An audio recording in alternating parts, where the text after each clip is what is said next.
Can we trust the people we should be able to trust? The Albanese government just wants to bring home 18 Australian women, plus their children. These are women who went over to Syria to live in the so-called caliphate of the Islamic State. And that caliphate was so brutal that they openly boasted how they cut off the heads of non-believers. But since the caliphate collapsed, these Australian women are living in refugee camps and now want to come home with their children. Now, top spy agency ASIO has gone over to see those women, these women and make sure there won't be a terrorism risk here. But I wonder how ASIO does measure risk, and can we trust it? Can we trust also these schemes to de-radicalise these women and their children that we're told will do the job? And I wonder about that because we have, for instance, a former intelligence analyst for our armed forces, the ADF, saying he doesn't even like to use the word de-radicalise or to bring religion into it.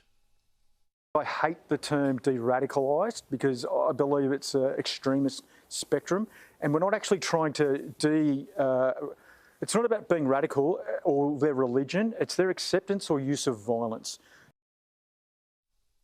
Well, someone who's dealt with this issue as a member of our Refugee Review Tribunal is Simon Jeans, who now heads Jeans Lawyers, that specialises in immigration law and has a lot of cases involving refugees and others that want to come here.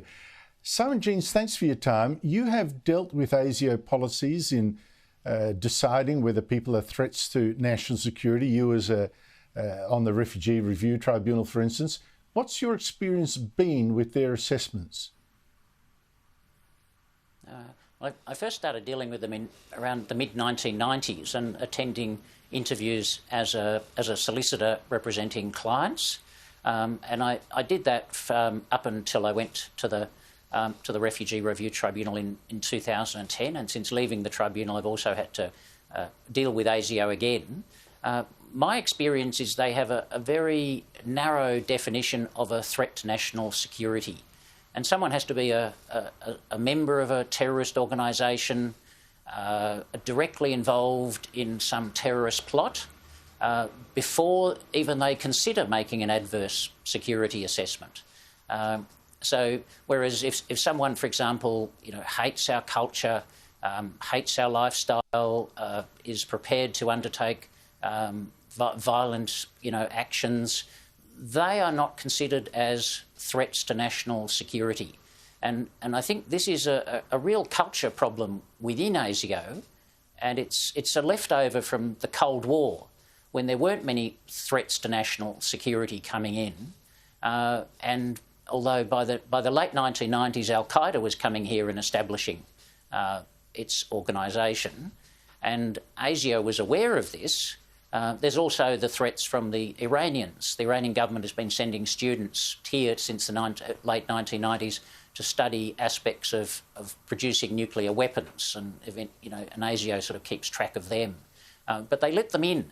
And this is the problem. They let in threats to national security, and their idea is they will turn them as informers, offering cash payments, which don't have to be disclosed to the tax office, and also just putting them under surveillance and seeing who they're in contact with and trying to find out information. And they've been doing that for so many years that now there's too many people to keep under surveillance, too many to follow, and they really can't keep track of everyone.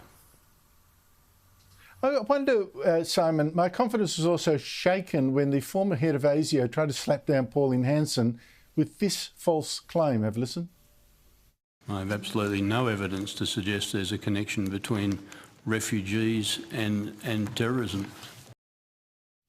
Yeah, that was absolutely untrue. A refugee killed 2 people at the Lynn Cafe siege. Another one stabbed 2 police in Melbourne. Yet another killed a police accountant in Sydney. Another was jailed over a plot to bomb the Holsworthy Army base. Another turned into a top recruit in Australia for the Islamic State. It could go on. Now, I accept that maybe Duncan Lewis misspoke, but I also wonder whether ASIO fully wants to understand the link between Islamic extremism and terrorism. Well, there's no requirement for him to tell the truth, and often these people, are prepared to lie, and they think that there's you know, if it was on oath, I'm sure he told the greater truth, strategy but whatever. involved. Yes. Well, maybe. But in terms of, I mean, looking at the refugee program, and I helped a lot of Iraqi refugees from a minority religion, a non-Islamic religion, come to Australia through the embassy in Jordan, and none of them, no one in that program is actually interviewed by ASIO. ASIO don't have people based overseas, for example, in the embassy in Amman or in Beirut. They do it all by this remote question. So ASIO will send a list of questions to the immigration officer. The immigration officer will ask that in an interview. They will send the list of answers back to ASIO in Canberra, and so that can go on for years. Simon, look, but their real one problem would is hope that and expect that in this case it'll be face to face. I would hope and expect that this time it'll be face to face. But you raised some interesting and disturbing issues there, Simon Jeans. Thank you so much for your time.